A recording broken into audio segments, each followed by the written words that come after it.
जैसा कि हमने आपको बताया था मलेरिया के बारे में, मलेरिया जो किसकी वजह से होता है, प्रोटोजोआ। कौन सा प्रोटोजोआ? प्लाज्मोडियम। तो मलेरिया के बारे में हमने डिटेल आपको क्लास की, प्लाज्मोडियम की लाइफ साइकिल, उसके बारे में हमने आपको बताया था। अगला प्रोटोजोआ के द्वारा या प्रोटोजोआ के थ्रू और भी कुछ डिजीज होती है, उसके बारे में जानते हैं। एक बात आपको ध्यान रखना है, ये प्रोटोजोआ के थ्रू जितनी भी डिजीज होंगी वो क्या कहलाती है? ये सारी डिजीज पैरासाइट्स कहलाती है, पैरासाइट्स जनित।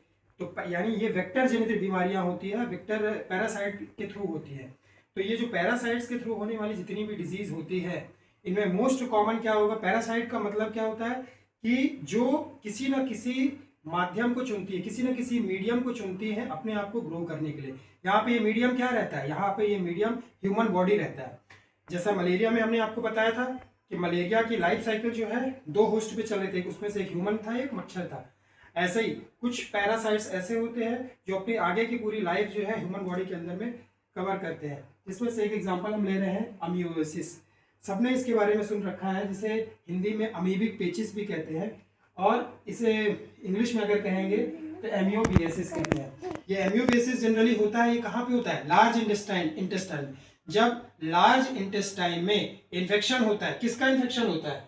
एंट अमीबा हिस्टोलिटिका। ये एग्जाम पॉइंट ऑफ व्यू से इंपॉर्टेंट क्वेश्चन हो जाता है, ये हमेशा पूछा जाता है, नीट और अदर कॉम्पिटिटिव एग्जाम में भी पूछा जाता है कि वो कौन सा सबसे पहला क्वेश्चन इससे बनता है कि एंट अमीबा हिस्टोलिटिका ये क्या है? प्रोटोजोआ है, वायरस है, फंगी है, क्या है? तो पहला क्वेश्चन इसका आंसर बनता है कि ये क्या है? पैरासाइट है, यानी प्रोटोजोआ है। अगला क्वेश्चन इसमें बनता है एमियोबेसिस। ये डिजीज किस प्रोटोजोआ की वजह से होता है? तो उसका आंसर क्या हो जाता है? एंट अमीबा हिस्टोलिटिका। ये आपको ध्यान रखना, ये बहुत इंपॉर्टेंट है। बाकी चीज इसमें और आगे डिस्क्राइब जो करेंगे वो इतना इंपॉर्टेंट नहीं है। हाँ, एग्जाम पॉइंट ऑफ व्यू से आपको लिखने के लिए इंपॉर्टेंट है, बट कॉम्पिटिटिव एग्जाम के लिए ये पॉइंट ज्यादा इंपॉर्टेंट था। नाउ अमीओसिस जो है, इसमें सिम्टम्स क्या आते हैं? ये जनरली छोटे में बड़े में सबको हुआ होगा, नहीं हुआ है तो आगे जाके सबको होगा, जनरली होता ही है। इसमें जनरली हमको जो सिम्टम आते हैं, कॉन्स्टिपेशन होता है, पेट में क्रैम्प्स आते हैं, मरोड़ आते हैं, एब्डोमिनल पेन आएगा, जो स्टूल होता है, स्टूल म्यूकस वाला स्टूल आना शुरू हो जाता है, कभी कभी वो ब्लडी भी हो जाता है, उसमें ब्लड आना शुरू हो जाता है। तो इसका अब बात ये होती है कि ठीक है, ये तो सिम्टम था, बट ये हुआ कैसे? आखिर ऐसा कौन सा इसका कैरियर था जिसने इस डिजीज को हमारे शरीर के अंदर में पहुंचाया, या इस जो प्रोटोजोआ है इसको हमारे शरीर के अंदर आया? तो वो जो कैरियर है वो और कोई नहीं, ये हाउस फ्लाइज है, जो आपके घरों में मक्खी रहती है, जो बाहर में आप रोड के किनारे फूड वूड खाते हैं उसमें जो बाहर मक्खियाँ। इसीलिए हमेशा बोला जाता है हाइजीन को मेंटेन रखने के लिए, अगर आप हाइजीन को मेंटेन रखेंगे तो आप 80% पेट से होने वाली जो बीमारियां हैं उससे बचाव कर सकते हैं। क्यों? क्योंकि 80% जितनी भी डिजीज होती है ये पेट से होती है, और ये पेट की जो भी बीमारियां हैं ये हाइजीन के थ्रू ही होता है, अगर हाइजीन आप प्रॉपर फॉलो नहीं करेंगे हाइजीन का रूल। तो ये हाउस फ्लाइज जो मक्खियां हैं, सपोज ये मक्खियां पहले क्या करती है, जो इन्फेक्टेड पर्सन था कोई, उसने कहीं पे अपना फीकस क्या किया, खुले में उसने शौच किया, फीकस उसका आया, उसके फीकस में जो मक्खी बैठी थी उसने क्या किया, उस मक्खी में जो प्रोटोजोआ मौजूद था, कौन सा? एंट अमीबा हिस्टोलिटिका, उसको लेके वो आपके फूड प्रोडक्ट, सपोज आपके घरों में जो बना हुआ खाना है, सब्जियां हैं या फिर कुछ कटे हुए फल हैं, कुछ भी हो सकता है, उसमें जो मक्खी आके बैठी तो उसमें जब उस पर बैठती है तो उस प्रोटोजोआ के जो भी छोटे छोटे लार्वा है उसको उसमें छोड़ देती है। अब जैसे ही वो हमारे शरीर के अंदर जाते हैं, हमारे पेट के अंदर जाते हैं, सबसे पहला अटैक वो कहाँ पे करते हैं? सबसे पहला अटैक उसका होता है लार्ज इंटेस्टाइन में। ये भी एग्जाम पॉइंट ऑफ व्यू से इंपॉर्टेंट क्वेश्चन बनता है कि अमीओसिस जो है ये डिजीज होती है, ये कहाँ की डिजीज है? लिवर की डिजीज है, या इंटेस्टाइन की डिजीज है, स्मॉल इंटेस्टाइन की डिजीज है, लार्ज इंटेस्टाइन की डिजीज है? ये आपको ध्यान रखना है, ये लार्ज इंटेस्टाइन की डिजीज है। जो इसका कैरियर कौन होता है? House flies. ये भी एग्जाम में बहुत इंपॉर्टेंट होता है, ये छोटे से एरिया में कम से कम 3 से 4 क्वेश्चन हर साल आते हैं, यहाँ पे आपको बहुत फोकस करके ध्यान देना है। तो ये इसका कंटामिनेटेड एरिया हो गया। ऐसे ही कुछ और जो डिजीज होती है, इंसेक्ट वेक्टर्स डिजीज होती है, जो प्रोटोजोअन्स के थ्रू होती है, उसमें से एक है एस्केरिस। एस्केरिस जो होता है ये जेनरा होता है। जेनरा का मतलब ये इनका पैतृक नाम है एस्केरिस, और उस एस्केरिस के अंदर में आते हैं राउंड वॉर्म्स, और उस एस्केरिस के अंदर में आते हैं वुचेरिया, जो जिनको हम फाइलेरिया वॉर्म्स के नाम से भी जानते हैं। ये सारे डिजीज जो है इंसेक्ट वेक्टर डिजीज है, ये हमेशा आपको ध्यान रखना है। प्लाज्मोडियम हो गया, अब एंट अमीबा हिस्टोलिटिका हो गया, राउंड वॉर्म हो गया, वुचेरिया फाइलेरिया हो गया, ये इंसेक्ट वेक्टर डिजीज है, ये भी एग्जाम में हमेशा पूछता है, जिसमें बच्चे अक्सर कंफ्यूज हो जाते हैं। तो बहुत केयरफुली सुनना है, ये कोई रटने वाली चीज नहीं, एक बार दिमाग में बैठ जाएगी तो कभी कोई कंफ्यूजन होगा ही नहीं।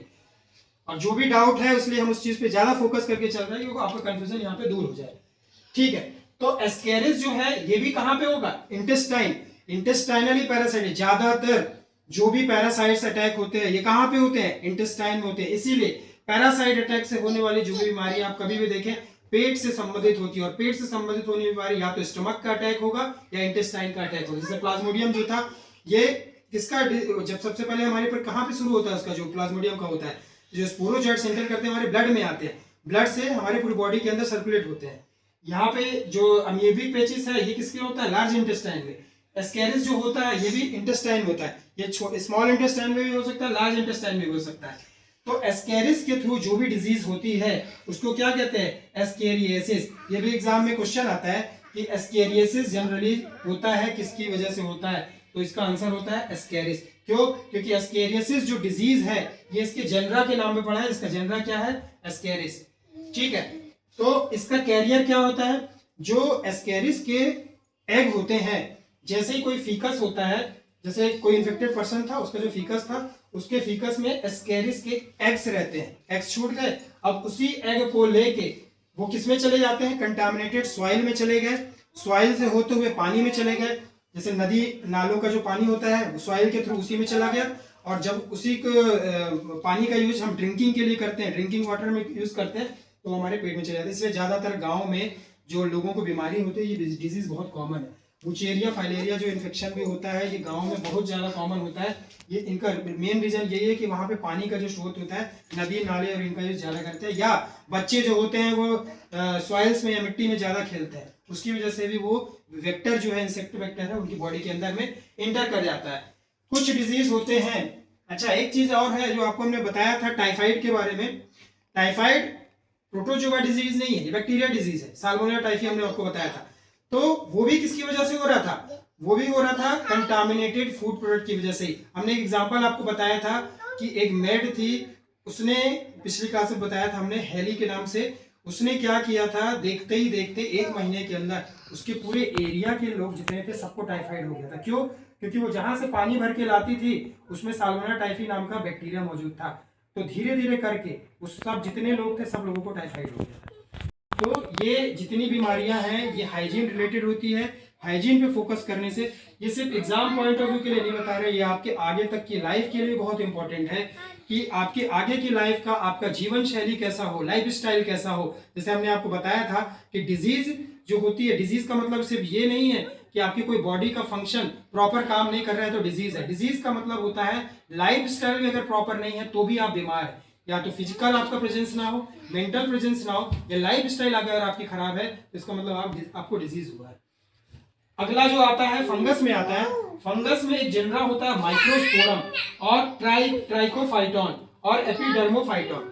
माइक्रोस्पोरम, माइक्रोस्पोरम नाम से जितने फंगी आपको मिलेंगे जिनके नाम के आगे माइक्रोस्पोरम जुड़ा रहता है, या ट्राइकोफाइटॉन या एपिडर्मोफाइटॉन, तो ये सब क्या होते हैं, फंगल इन्फेक्शन होता है। और फंगल इन्फेक्शन से होने वाली जो डिजीज है ये जनरली इनको क्या कहा जाता है, रिंग वॉर्म। रिंग वॉर्म का मतलब क्या है, इस फंगस के जितने भी फंगाई है इनका शेप कैसा होगा, रिंग के शेप का होता है। यहाँ पे हमने एस्केरिस में वर्ड यूज किया था राउंड वॉर्म, ये सब इनका शेप कैसा रहता है, राउंड शेप का रहता है। कई बार एग्जाम में क्वेश्चन आ जाता है डायग्राम बना के भी, अगर राउंड शेप में कोई वॉर्म को दिखाया है इसका मतलब वो क्या है, एस्केरिस होगा, यानी वो क्या है, प्रोटोजोअन्स है। और अगर रिंग के फॉर्म में बना हुआ है तो इसका मतलब ये क्या है, फंगी है। फंगी ये सबसे पूरे विश्व में सबसे कॉमन डिजीज होती है जो जनरली लोगों को होता है, हर किसी को हो ही जाता है, चाहे कोई इसका केयर करे या ना करे।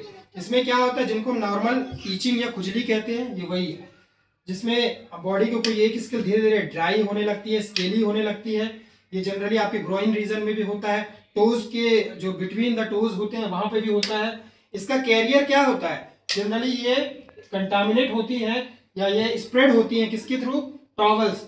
जो एक टॉवल हम यूज करें, एक इन्फेक्टेड पर्सन का टॉवल दूसरा अगर आदमी यूज कर रहा है तो उसके थ्रू हो जाता है। अगर हम कपड़े यूज कर रहे हैं, एक इन्फेक्ट, इसीलिए बोला जाता है कभी भी एक दूसरे के कपड़े या टॉवल्स यूज नहीं करना चाहिए। जनरली लड़कों में ये प्रॉब्लम रहती है कि लड़के अगर हॉस्टल्स में या फिर कहीं पे भी तो एक दूसरे फ्रेंड का कपड़े और ये सारी चीजें टॉवल्स यूज करते रहते हैं, जो सबसे गलत चीज है। क्यों, ये हमने आपको बता दिया। टॉवल्स हो गया मेन सबसे कॉमन इसका रीजन है। टॉवल्स आपके जितने भी कपड़े हो गए, क्लॉथ्स और कॉम्ब, जनरली हम जो कंघी होती है, एक कॉमन कंघी घर में रहती है, सब एक दूसरे का यूज करते हैं, उसकी वजह से वो स्प्रेड हो जाता है। तो इसके मेन कैरियर ये था। इसका प्रिवेंशन और कंट्रोल क्या है, जो भी आपको कुछ देर पहले बताया, हाइजीन। जितना ज्यादा से ज्यादा आप हाइजीन को मेंटेन रखेंगे ये उतना ही ज्यादा है। हाइजीन में आपका बॉडी क्लीन रहे, मतलब रेगुलर आपका जो है नहाने, डेली नहाना चाहिए, ताकि ये जो भी फंगस है हमारी बॉडी में अगर लगा है तो बॉडी से क्लीन हो जाए। पीने का पानी जो होना चाहिए वो आपका साफ होना चाहिए। जैसे मैंने अभी एग्जांपल में आपको साल्मोनेला टाइफी का बताया था, टाइफाइड का, वो भले ही बैक्टीरिया जनित बीमारी थी, पर उसमें भी क्या हुआ था, ड्रिंकिंग वाटर जो यूज कर रही थी वो मेड, उसमें वो बैक्टीरिया आ गया था, उसके थ्रू सबको हुआ था। सेम वैसे ये भी है, अगर एक इन्फेक्टेड पर्सन जिसको ऑलरेडी इसका इन्फेक्शन हुआ है, किसका, जो हमने भी आपको बताया रिंग वॉर्म का, तो रिंग वॉर्म है, अगर वो उसी जगह से उसी ग्लास को यूज कर रहा है, उसी में पानी यूज कर रहा है, अगर उसी ग्लास को दूसरा पर्सन भी यूज करेगा तो उसके अंदर भी ये फिर से हो जाता है। कई बार हमको लगता है यार मैं तो अच्छे से सब चीज प्रॉपर रखता हूँ, फिर भी क्यों हो जाता है। इसके जो इतने सारे रीजन है, अभी आप इसको और आगे हम रीजन बताएंगे तो आप इससे कनेक्ट कर पाएंगे। नाउ नेक्स्ट रहता है वाटर रिजर्वर्स, जहाँ पे हमारे पानी को हम स्टोर करके रखते हैं, जैसे घड़े हो गए, आपका वाटर फिल्टर हो गया, ये हो गया।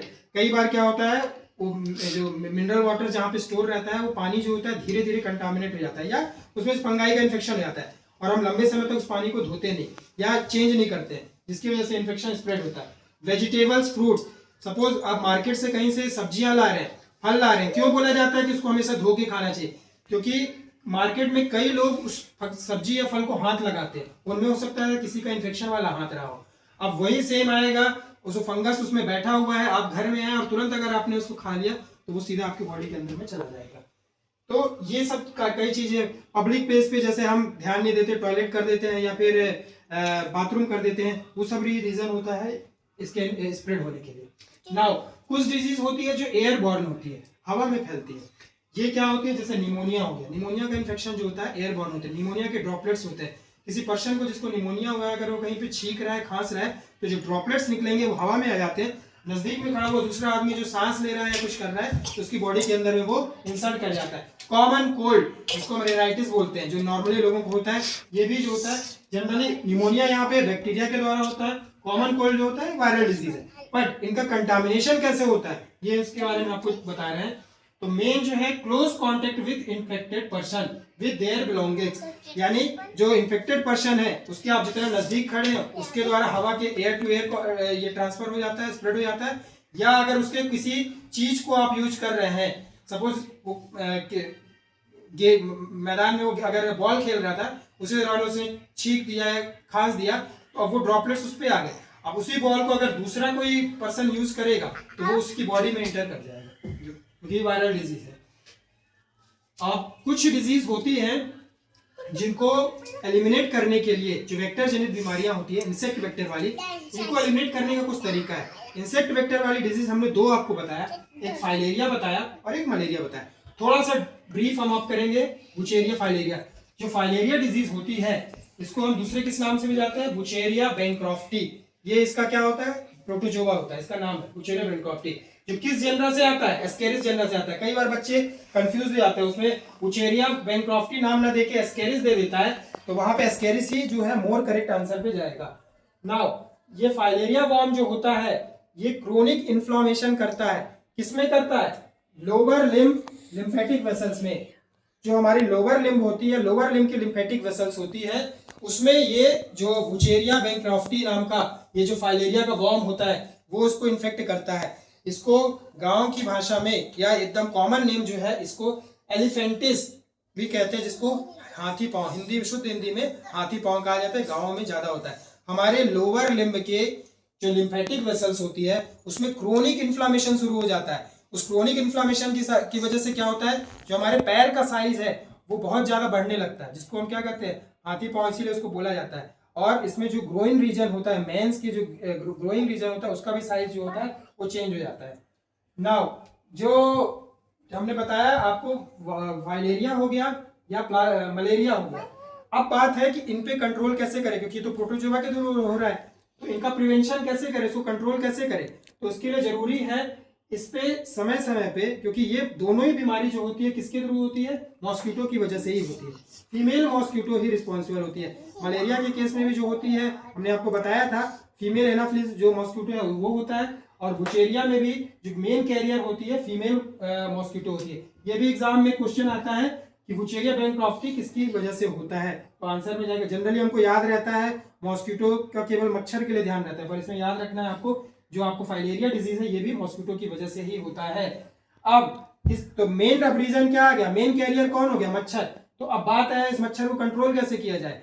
मच्छर की जो लार्वा है, जिस जगह पे मच्छर के लार्वा पनप रहे हैं, जनरली इसको कंट्रोल करने के लिए एक मछली होती है गैम्बूशिया, गैम्बूशिया मछली को यहाँ पे उस पर छोड़ दिया जाता है, वो मच्छर के लार्वा को खाने का काम करती है। या फिर तरह तरह के जो इंसेक्टिसाइड्स आते हैं उनका छिड़काव किया जाता है आसपास में, जहाँ भी पानी स्टोर हो रहा है आपके नदी नालों में, या फिर घर की जो नालियां हैं जहाँ पे पानी रुकता है, वहाँ पे उस इंसेक्टिसाइड का छिड़काव किया जाता है। जरूरी है गमलों में आपके पानी का स्टोरेज ना रहे।